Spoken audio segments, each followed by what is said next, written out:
El zar Iván. La historia lo recordará como el Terrible. No era un sistema de violencia política, sino de terror. Iván liberó Rusia de la opresión extranjera. Los historiadores soviéticos consideraban a Iván como un paladín, un líder fuerte que plantó cara a la corrupción oficial y a la explotación. Iván IV, gran príncipe de Moscú y primer zar de Rusia por la gracia de Dios. ¿Un loco? ¿Un sádico?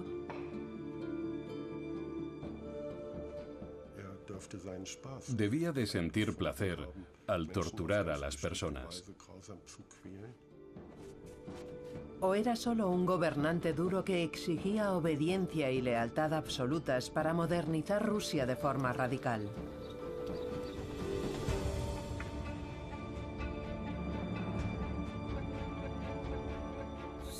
Ese hombre era un intelectual. Para su época, un intelectual de alto nivel. Iván el Terrible.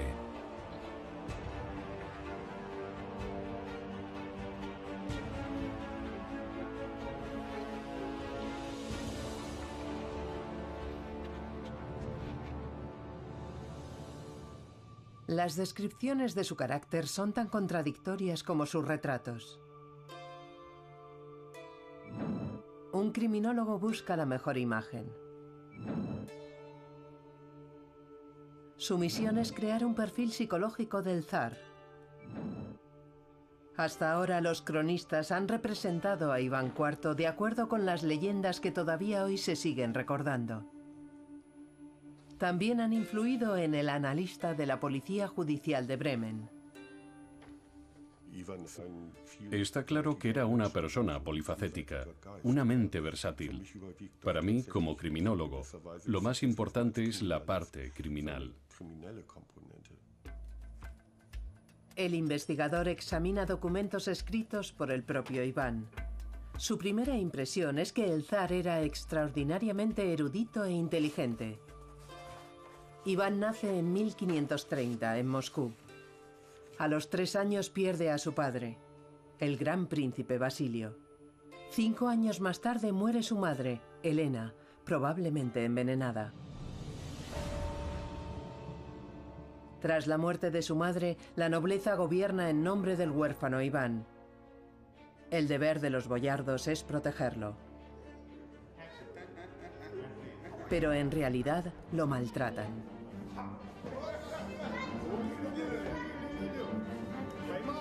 Día tras día el heredero al trono debe luchar por la comida. Lo humillan constantemente, lo encierran sin motivo, lo golpean por diversión. Iván es como una espina para los boyardos, que preferirían verlo morir lentamente. Pero Iván sobrevive. Más adelante utilizará este periodo para justificar la brutalidad y el terror. Pasó toda su infancia temiendo por su vida. No podía estar seguro de que no fueran a echarlo a un pozo y dejarlo morir. Heidi Kasner es psiquiatra forense. Intenta comprender crímenes terribles analizando la infancia de sus autores. Se sentía impotente. No podía huir de esa situación por sus propios medios. Estaba a merced de sus maltratadores y lo sabía. En 1953, el arqueólogo ruso Mikhail Gerasimov modeló las facciones del zar a partir de su calavera. Un escáner tridimensional digitaliza y construye una copia del busto. Se está preparando el primer retrato robot de Iván IV.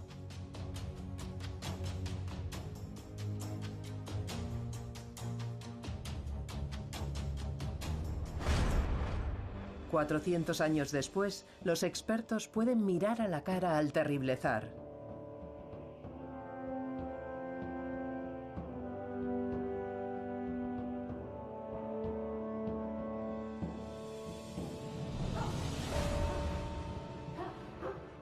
A los 13 años, la impotencia de Iván se convierte en ira. Es consciente de su poder y contraataca. Azuza a una jauría de perros contra el jefe de los boyardos.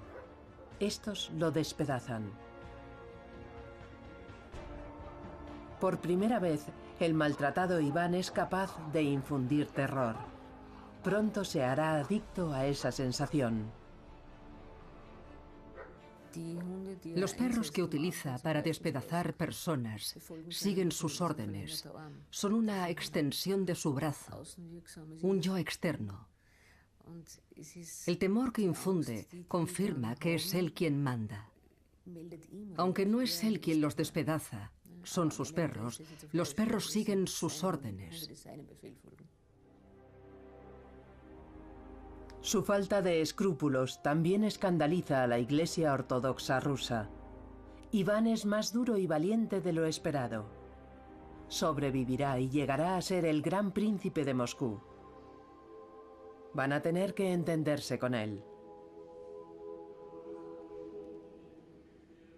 Un monje sabio y severo recibe la misión de educar moralmente a Iván y prepararlo para su vida como zar. El futuro zar aprende a leer y escribir leyendo la Biblia. En las Sagradas Escrituras el joven busca algo que alivie su espíritu tras una infancia llena de malos tratos. Iván descubre la legitimidad de su familia. Su abuela materna era la sobrina del último emperador bizantino, auténtica sangre azul. Desde entonces, el joven está convencido de que ha sido elegido por Dios. ¿Y este es Jesús? No, este es Juan el Bautista y esta es vuestra abuela, Sofía Paleóloga.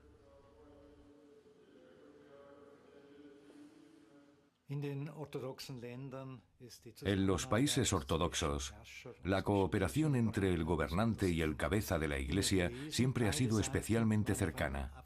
Ambos se necesitan y se benefician mutuamente, pero, y esto es esencial, el soberano es el más importante. Esta es la principal diferencia con la Iglesia Católica Romana, donde el Papa es un poder independiente.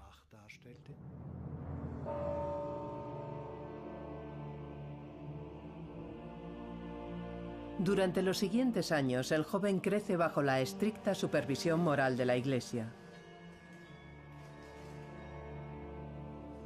A los 17 años, Iván se casa con Anastasia Romanovna, la hija de un boyardo.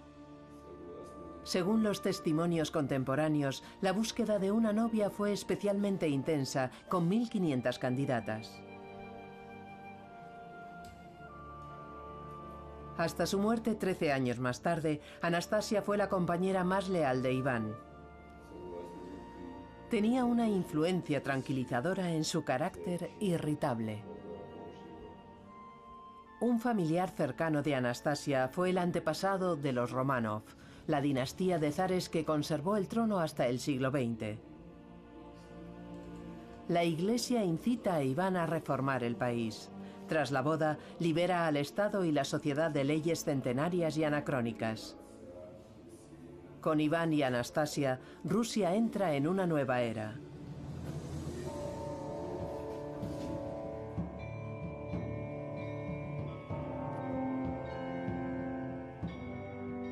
Ese mismo año, Iván es proclamado Gran Príncipe de Moscú. Es el primer gran príncipe en adoptar el título de zar del Imperio ruso. De acuerdo con la tradición bizantina, sobre él llovieron monedas de oro. Ahora Iván debe hacer algo grande para consolidar su poder. Los principados rusos llevan más de 3 siglos sometidos a los jinetes mongoles. Una y otra vez, los musulmanes destruyen ciudades y pueblos y saquean sus iglesias. Una victoria sobre los mongoles convertirá a Iván en un héroe, pero necesita un truco para sorprender al enemigo.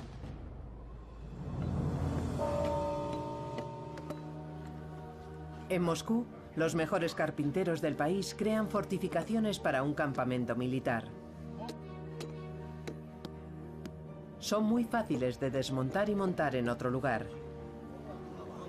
Las piezas se transportan en secreto por los ríos Moskova y Volga hasta la ciudad fortificada de Kazán, el corazón del Imperio mongol.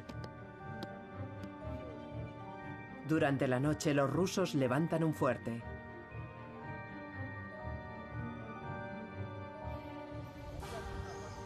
Los ataques mongoles no consiguen evitar que Iván construya una posición de combate segura. El esfuerzo ha valido la pena. Iván da la orden de ataque.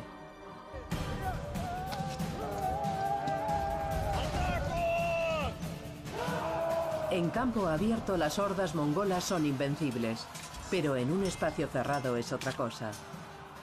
Encerrados entre la ciudad y el río, no consiguen desarrollar su potencia habitual, tal y como Iván había planeado.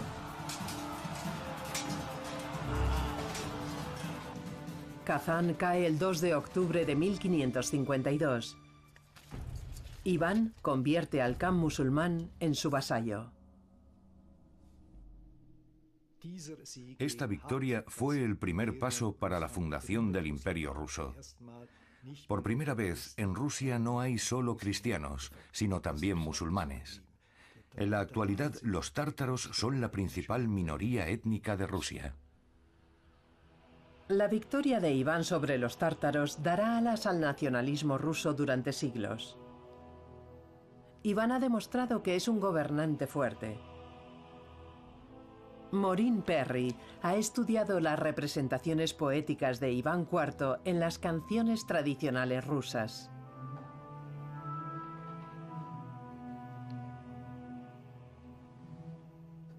Para los campesinos, el zar es una fuerza positiva, aunque sea autocrático y poderoso, pues está de su parte contra los funcionarios corruptos y los nobles decadentes.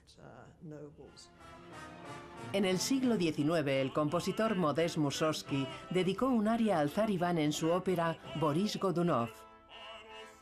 300 años después, sigue siendo el zar bueno. Es sorprendente que alguien como Iván el Terrible tenga esa reputación. El sobrenombre de El Terrible indica que no era muy apreciado, ni por los historiadores, ni por los intelectuales rusos. Como agradecimiento por la ayuda de Dios en la conquista de Kazán, Iván construye una iglesia en Moscú. Iván era un hombre religioso. Todo lo que sabemos de él apunta en esa dirección. La victoria también le dio confianza. Iván se siente poderoso, como un emperador romano. Un monje lo advierte contra la arrogancia y establece un paralelismo con la caída del Imperio romano. La primera Roma cayó.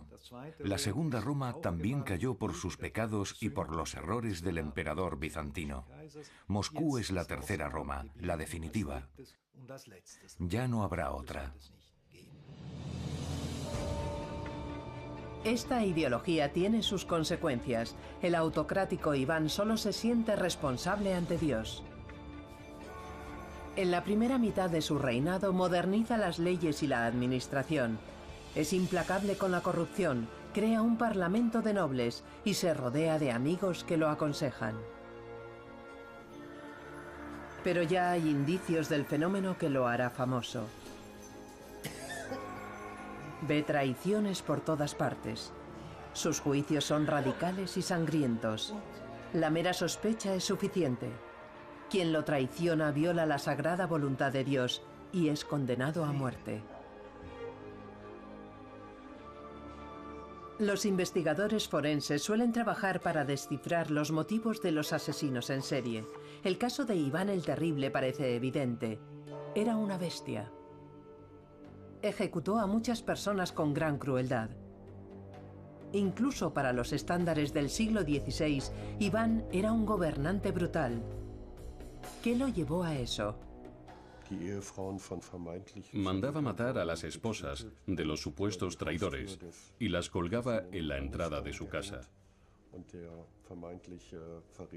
Sus maridos no podían reaccionar. Iván mandó hacer grandes sartenes, donde freía vivas a sus víctimas. O las metía en agua hirviendo, luego en agua fría, una y otra vez hasta que se les caía la piel y morían. También se dice que cortó en rebanadas a algunos prisioneros. Esta última tortura llama la atención del investigador. Es lo que se conoce en criminología como mutilación. Diferenciamos entre mutilación defensiva, ofensiva y agresiva. En el caso de Iván veo dos motivos. Por una parte, hay mutilación agresiva incitada por la furia y el odio contra otras personas y que se manifiesta en esa terrible tortura. Por otra parte, es posible que obtuviese placer sexual al realizarlo muy lentamente. A pesar de su poder casi ilimitado, son los traumas de su infancia los que dictan su pensamiento y sus hechos.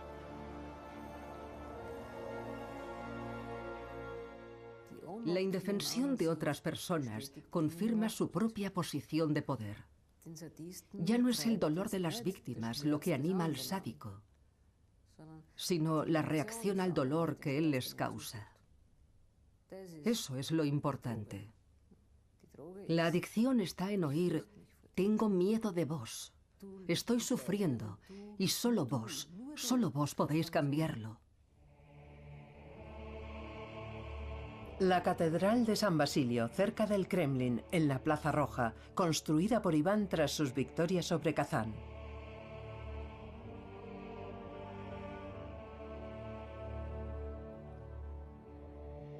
Aquí, hacia 1940, otro déspota descubrió su simpatía por el temido zar.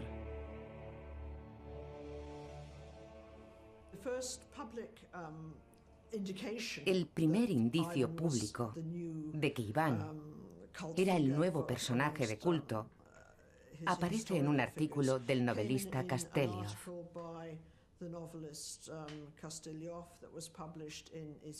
Se publica en Izvestia, un diario de alcance nacional, un periódico que representaba la opinión oficial. Stalin ordena rodar una película que presente a Iván de forma que favorezca sus intereses. El encargo recae en el director vanguardista Sergei Eisenstein.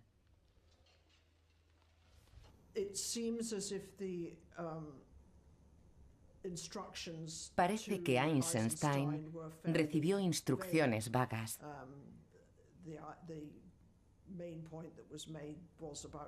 El objetivo principal era rehabilitar la imagen de Iván en comparación con la representación negativa que se hacía en la historiografía tradicional. La película de Eisenstein se proyectó en 1940. Es similar a una ópera, con un sentimentalismo abrumador. La brutalidad de Iván no está presente. El zar está por encima de los traidores que se agazapan en todos los rincones.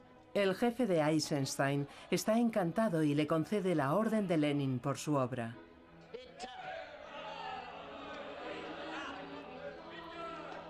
Nadie se sorprende por la simpatía que el dirigente comunista siente por el rey. El paralelismo entre ambos tiranos es evidente.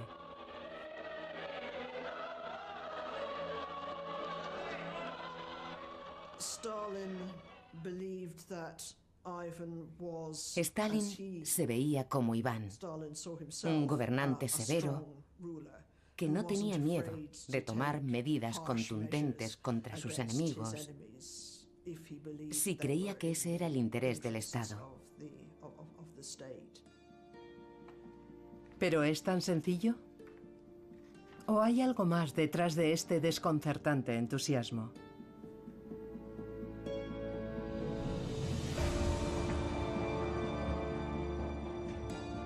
Iván tiene éxito y el pueblo lo adora.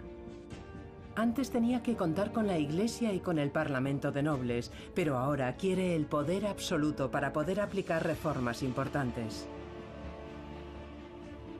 Una nobleza de servicio formará la base de la nueva administración nacional, que actúa en favor del gobernante. Para atraer a los nobles necesita con urgencia tierras para feudos, y para eso deberá limitar el poder de los boyardos. En torno a 1560, su esposa y confidente Anastasia cae gravemente enferma. Ningún médico puede ayudarla. Iván sospecha que la han envenenado y culpa a los poderosos príncipes de su imperio.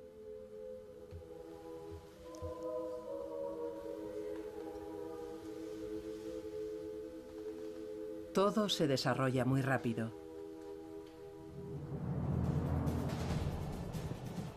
Los tártaros se rebelan. Al sur, Astracán se alía con los tártaros de Crimea y moviliza sus fuerzas contra Rusia. Iván envía a sus cosacos. La resistencia es difícil de vencer, así que Iván quema la capital y expulsa al Khan.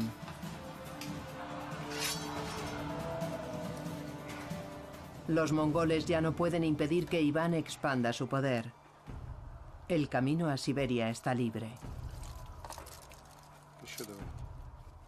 Pero la Iglesia Ortodoxa exige expulsar a los musulmanes de Crimea. Y por si eso fuera poco, los boyardos quieren cambiar la estricta jerarquía de los príncipes en los tribunales. El clero y la nobleza, ninguno tiene en cuenta que Iván, con casi 40 años, es un gobernante inteligente, por no decir maquiavélico, y los sorprenderá a todos. En 1560, Anastasia muere tras una larga enfermedad. Aunque no hay pruebas del envenenamiento, Iván ejecuta a algunos nobles. En el siglo XX, los forenses logran demostrar las sospechas del zar.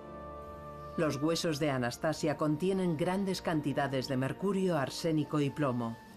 Iván nunca se recuperará de la muerte de su amada esposa y su única confidente. Presentaba cierta empatía con otras personas en sus sentimientos hacia su primera esposa. Era la única persona de la cual no sospechaba. Debía de confiar en ella ciegamente, pues siempre se describe su comportamiento amoroso y afectivo con ella. Después de su muerte, el carácter del zar empeoró. La pérdida debilita a Iván y el dolor dura 3 largos años. Entonces hace algo que resulta incomprensible para sus contemporáneos. En diciembre de 1563, el zar decide abandonar la corte. Los tesoros más importantes se cargan en trineos.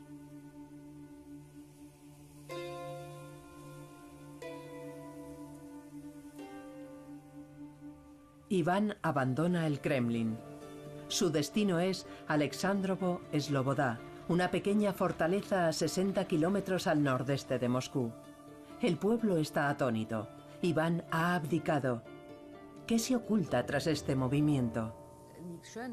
No hay nada mejor que ver el pánico al verme marchar. Me necesitan a mí. Yo soy el elegido. Este nivel de autoconfianza sería muy difícil de conseguir de otra manera. Podría lograr que todo el mundo le tuviese miedo. Y eso ya lo tenía. Pero también podía hacer cundir el pánico si amenazaba con marcharse de repente.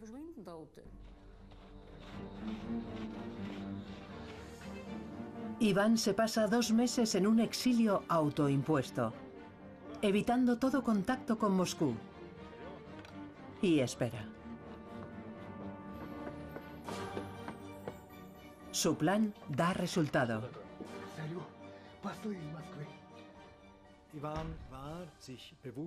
Iván sabía que Rusia, que la élite rusa, no podía concebir un imperio sin zar. Era inimaginable. Así que era obvio que los moscovitas Los nobles y los gobernantes locales le pedirían que volviese.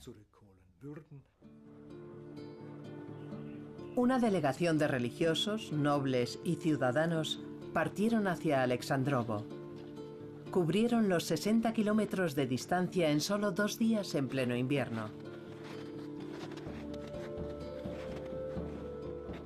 Los historiadores contemporáneos y posteriores han propuesto muchas teorías sobre el exilio de Iván.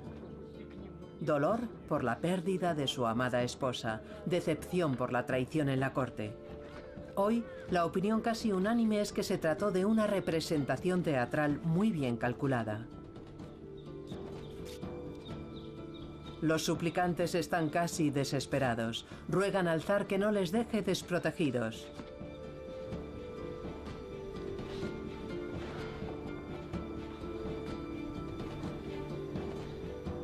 Iván el Táctico reacciona según sus planes.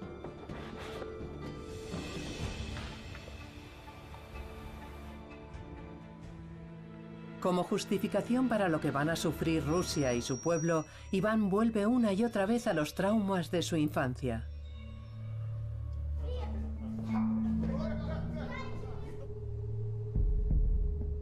Y a la sed de venganza.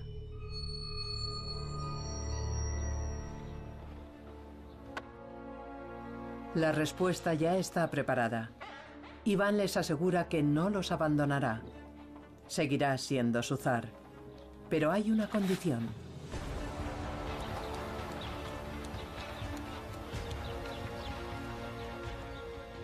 El zar tendrá más poder que antes, así como grandes extensiones de tierra. Iván está seguro de que aceptarán. Sabemos que el pueblo de Moscú, los comerciantes, fueron los más insistentes a la hora de pedir al zar que volviese a Moscú y no abdicase. Creo que estas maniobras demagógicas de Iván estaban diseñadas para obtener el apoyo de las capas bajas de la sociedad. Iván vuelve a su trono en Moscú. Como monarca absoluto, empieza a dar forma a su imperio. Su nueva guardia, los Oprichniki, destituirá a la nobleza y administrará sus tierras y sus propiedades. Sus símbolos son la escoba y la cabeza de perro. Limpian sin compasión y son vigilantes implacables. En lo sucesivo, la propiedad privada de Iván recibirá el nombre de Oprichnina. Los Oprichniki son salvajes y no sirve de nada protestar porque solo responden ante el zar. Todos los segmentos de la población son víctimas del reinado del terror de Iván, desde sus seguidores frustrados y la alta nobleza hasta los más sencillos. Era brutal. Su objetivo era intimidar a toda la población para ahogar cualquier posibilidad de resistencia contra el zar. Y la política del terror tuvo éxito. Casi no hubo oposición durante los siguientes años. La Oprichnina duraría 7 años, desde 1565 hasta 1572. Iván reclama 2/3 del imperio como propiedad privada. Generalmente son las regiones más fértiles y productivas, que solían pertenecer a los odiados boyardos. Familias enteras deben abandonar sus tierras ancestrales. Su futuro no le importa a Iván ni a sus sicarios.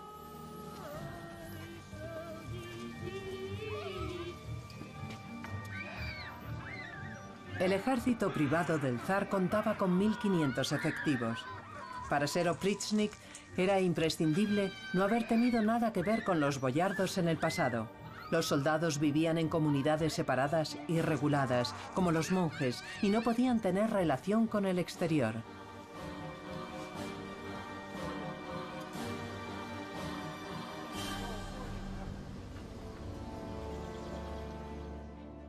En 1570 llega a oídos de Iván el rumor de que en la ciudad de Novgorod se está conspirando contra él. Entonces su furia se desata de una manera inaudita. Nóvgorod no se recuperará de su ataque. ¿Por qué se sintió tan ofendido por esa ciudad en particular?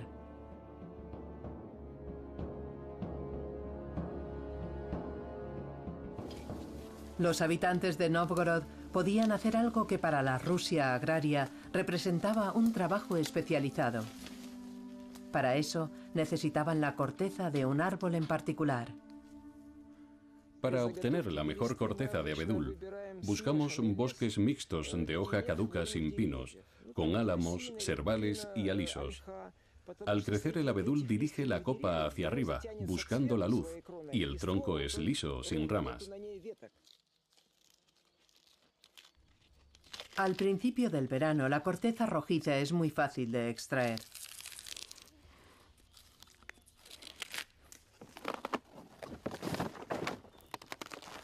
La corteza de abedul es un buen material para trabajar. Antes se extraían grandes cantidades que se utilizaban para producir alquitrán o como lubricante. La corteza de abedul también es un buen aislante que se utiliza en tejados y en los cimientos de las casas. Es imposible hacer cimientos enterrados en este terreno tan húmedo.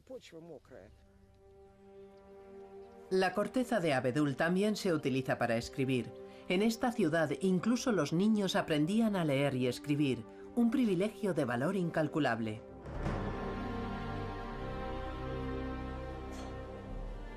Nóvgorod era una ciudad próspera que destacaba sobre el resto. Sus arcadas y sus espléndidas iglesias siguen recordando su antigua riqueza. Iván IV debía de sentir envidia.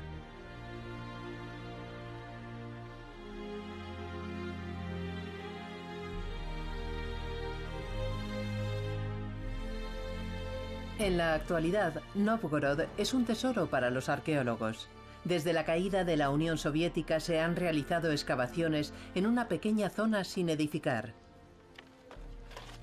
Los arqueólogos han encontrado documentos escritos en corteza de abedul que dan fe del rutilante pasado de la ciudad. El arqueólogo Sergei Troyanov dirige la excavación. Aquí tenemos un clima muy duro. El lago cercano indica que la ciudad recibe muchas precipitaciones y el agua impide el contacto con el oxígeno. Como todos los edificios de madera y los vertederos estaban llenos de agua, los restos antiguos están bien conservados. También la corteza de abedul, el cuero y los materiales orgánicos. Los artefactos demuestran que Nóvgorod fue rica y poderosa.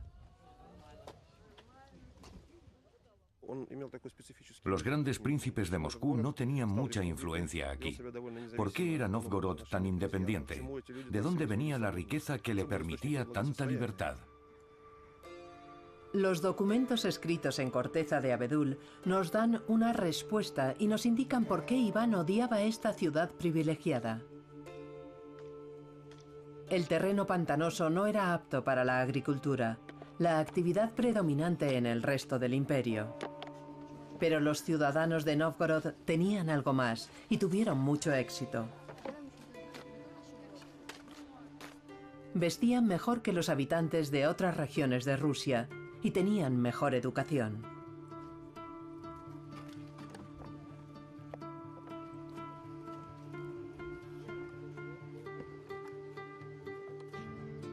Muchos gremios de mercaderes construyeron iglesias cerca del río, desde donde pedían ayuda a Dios para sus negocios.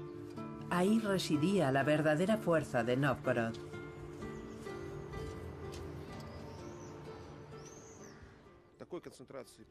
Los numerosos documentos en corteza de abedul nos muestran que Nóvgorod comerciaba con países lejanos. Sus mercaderes tenían buena relación con Europa y no prestaban mucha atención a Moscú.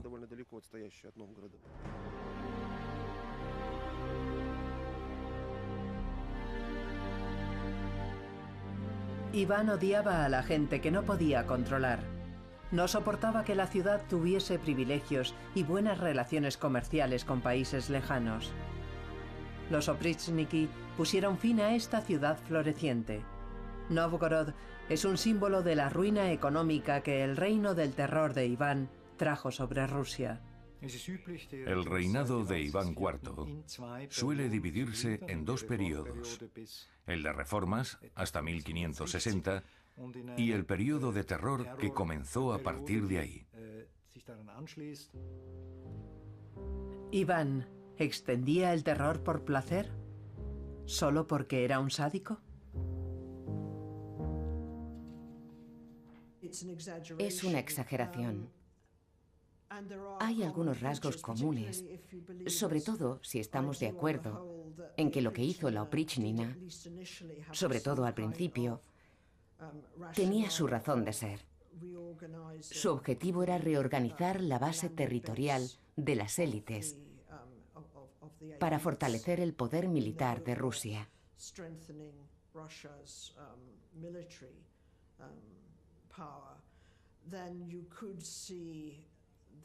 De ese modo, el proyecto es coherente con algunas de las medidas de reforma de la década de 1550. ¿La reforma por el terror? ¿Era eso lo que fascinaba a Stalin? Perry ha analizado la visión política de Iván IV. Iván tiene la oportunidad de expandir su imperio hacia el este, hacia las interminables extensiones de Siberia, pero eso es una carga para sus capacidades militares. Las estepas infinitas siguen en manos de jinetes nómadas. En los años siguientes, los tártaros hacen repetidas incursiones, llegando incluso a Moscú. Las cosas son diferentes al oeste. Iván se concentra en un nuevo enemigo, la Orden de los Caballeros Teutónicos del Báltico. Exige el pago de tributos.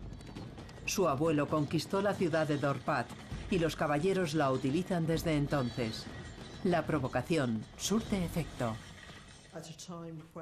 En aquel momento, los caballeros de la Orden Livona, que habían sido la fuerza dominante en la costa del Báltico, pasaban por un periodo de decadencia, y las potencias de la región intentaban aprovecharse de la situación para reforzar sus posiciones. Si Moscú lograba acceder al Báltico, aumentaría su prestigio como potencia emergente en Europa. El Báltico, acceso al mar. Mucho antes de Pedro el Grande, Iván tenía objetivos comerciales concretos: la apertura hacia Europa occidental. Un puerto sin hielo durante todo el año sería una ventaja incalculable. ¿Son los puertos sin hielo del Báltico un posible motivo para que un comunista encargue una película sobre un monarca como Iván IV? La escena de la coronación con el juramento al pueblo ruso lo revela.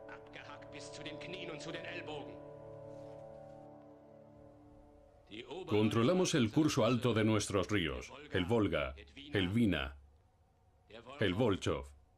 Sin embargo, los estuarios están en manos extranjeras.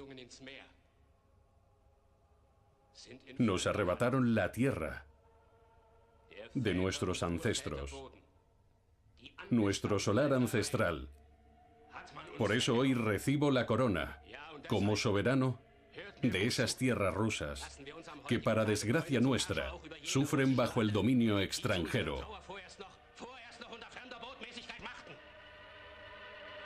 La película en dos partes de Sergei Eisenstein es pura propaganda. El pacto entre Hitler y Stalin da al dictador carta blanca para anexionar los estados bálticos, pero... Stalin todavía era marxista, y muchos de sus asociados también eran marxistas. Por lo tanto, no iban a admitir que querían tomar los estados bálticos porque habían formado parte del imperio y ellos eran los sucesores del zar. Sobre todo teniendo en cuenta que los bolcheviques siempre habían condenado las actitudes imperialistas y colonialistas del imperio. La película deja claro a ojos del pueblo que el Báltico ha sido ruso desde la antigüedad. Solo estamos recuperando lo que es nuestro. y se abrirá un camino hacia el este. Hay un paralelismo con los movimientos de Stalin hacia el Báltico para recordar al pueblo que los intereses de Rusia en el Báltico se remontan a la época de Kiev y que también Iván los había manifestado. En 1940, Stalin consiguió sus puertos libres de hielo al anexionar los estados bálticos de Estonia y Lituania. Stalin logró lo que Iván no pudo mantener a largo plazo.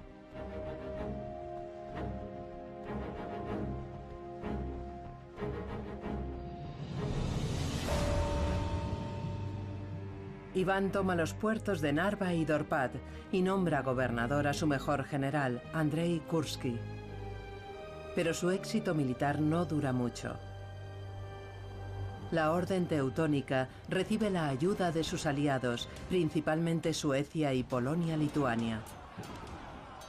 Los caballeros teutónicos llevan casi 500 años gobernando esa región. Iván confía en la fortaleza de su amigo Kursky. En Estonia y Lituania aparecen los primeros panfletos en alemán que ponen a la opinión pública en contra de Iván. Los precursores de la actual prensa sensacionalista intentan superarse en sus retratos de la brutalidad de Moscú. La imagen de los rusos como bárbaros se extiende como la pólvora.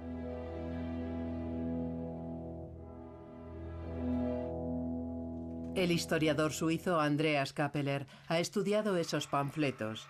A ellos debemos la imagen de Iván IV que todavía sigue vigente. Es una descripción influenciada por los países vecinos, Livonia, Polonia, Lituania y en parte Suecia, que la utilizan como propaganda contra Rusia. El retrato dura mucho tiempo y la imagen negativa de Iván se consolida. Tras sus victorias iniciales, Iván regresa a Moscú y deja la guerra en manos de su confidente y amigo Kursky. Pero el militar le causa una amarga decepción. Kursky deserta al enemigo, las tropas aliadas de Polonia y Lituania.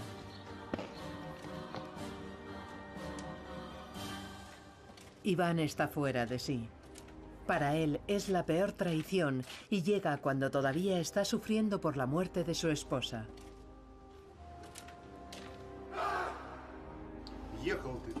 Sus cartas reflejan sus sentimientos. Iván acusa a Kursky de decepcionar y abandonar a un amigo, pero también al gobernante que Dios ha elegido para Rusia.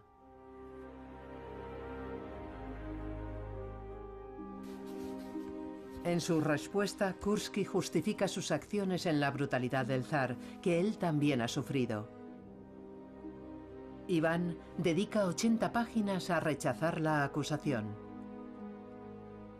Desde finales del siglo XIX, esta correspondencia está considerada como una fuente de información única sobre la Rusia de Iván.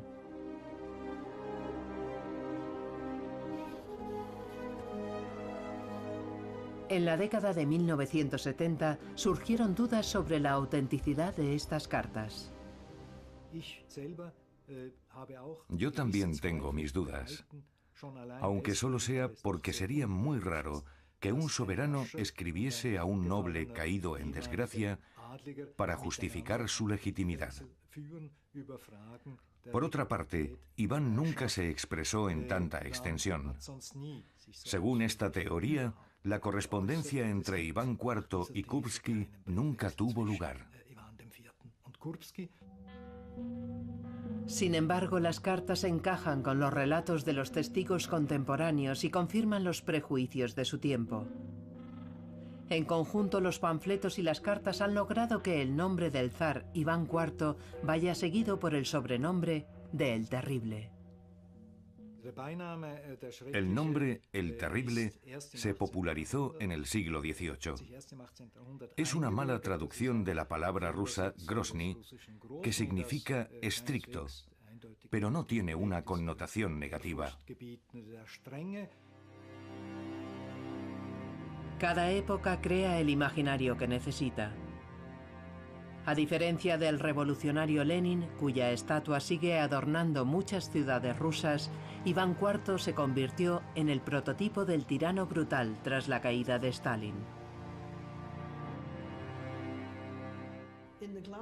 Durante la Glasnost de Gorbachov, los historiadores liberales de la oposición querían ir más allá en su identificación de Stalin con Iván el Terrible para deslegitimarlo. La imagen negativa de Iván se había convertido en una forma muy eficaz de condenar a Stalin.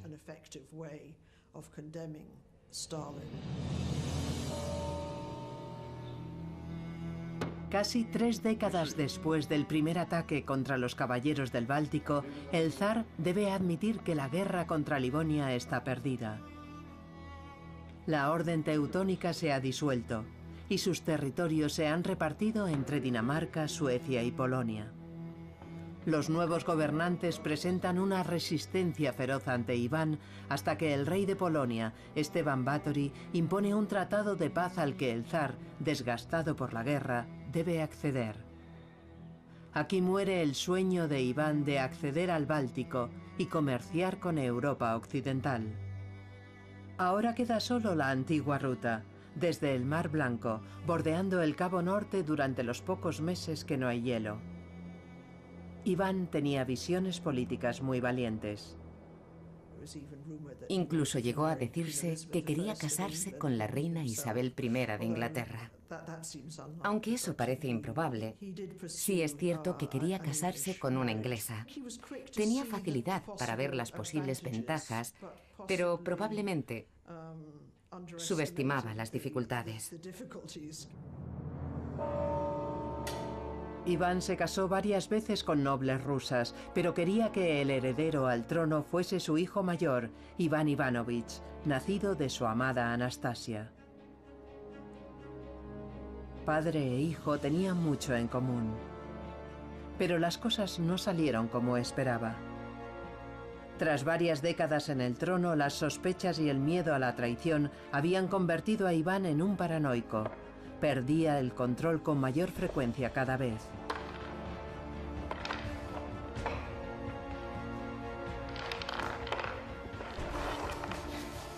¿Se volvió loco en la vejez, como suponían muchos de sus contemporáneos?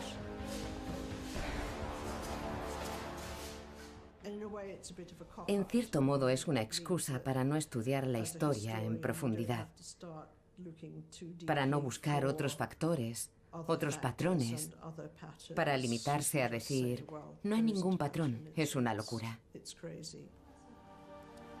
Un pequeño incidente basta para desatar la furia de Iván. La incapacidad para controlar sus impulsos y los accesos de cólera siempre fue su mayor problema.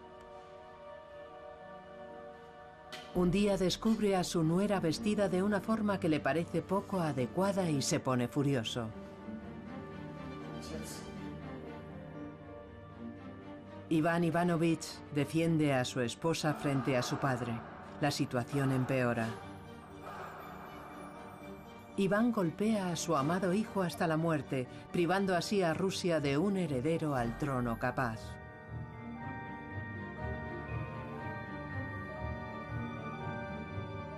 En aquel momento, Iván no sabe que ha asestado un duro golpe a sus súbditos y que ha destruido gran parte de sus propios logros. Solo su hermano puede sucederlo en el trono, pero padece un retraso mental. El asesinato de su propio hijo es materia de debate para psicólogos y artistas. ¿Cuánta fuerza y cuánta ira hacen falta para matar a un hijo? La pérdida del control lleva a curiosas formas de arrepentimiento. Es algo que veo una y otra vez cuando alguien muere y el responsable es un familiar cercano. Frecuentemente, la furia, el odio y la agresividad hacen posible el suceso. Después llega el pensamiento racional.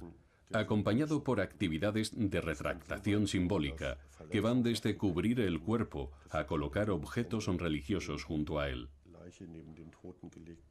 Cuando encontramos el cuerpo, es casi como una capilla ardiente. La muerte de su hijo destruyó a Iván y puso en peligro el futuro del imperio. Iván fue su última víctima.